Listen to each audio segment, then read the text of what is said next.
Dito tayo sa Tagaytay ngayon at nakita ko si ate. Tatanungin natin kung okay naman ba yung kanyang trabaho bilang isang, ano ka ate dito bilang? Service crew po. Service crew, bilang isang service crew ng ano ito, bibingka, di ba? Ang sasarap guys ng ano nila, ng paninda. Yan. Ate, ano, okay naman yung ano, yung trabaho mo? Okay naman po. Yan.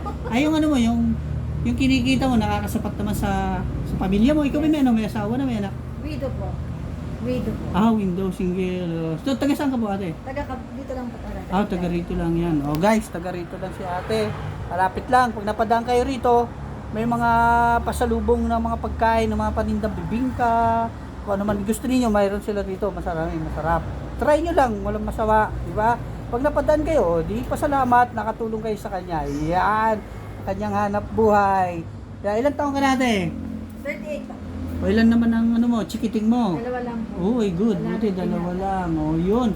Nagsisipag si ate para sa kanyang dalawang chikiting. Ngayon ba yan, maliliit pa, malalaki na? Binatat na lang. Nakaw! Binatat dalaga na pala ang kanyang anak. Ayan guys, pag nagawi kayo, daan kayo at bili kayo sa paninda ni ate. Anong gaganda na bibingka guys, yun, sarap. Yan. Bibigyan po ng Yan ha. Try nyo bumili ng bibingka. Pag nagawi kayo rito, hindi kayo magsisisi. Talagang babalik-balikan nyo. Yan. Si ate, taga rito lang sa parting Tagaytay. Yan ate. Yes po. Yes, yan ha guys. Pag nakita nyo si ate, yan. Dumaan kayo at bumili lang rito. Yun lang. Thank you ate, salamat. Bye-bye po. Okay, yan. Yung ganun lang.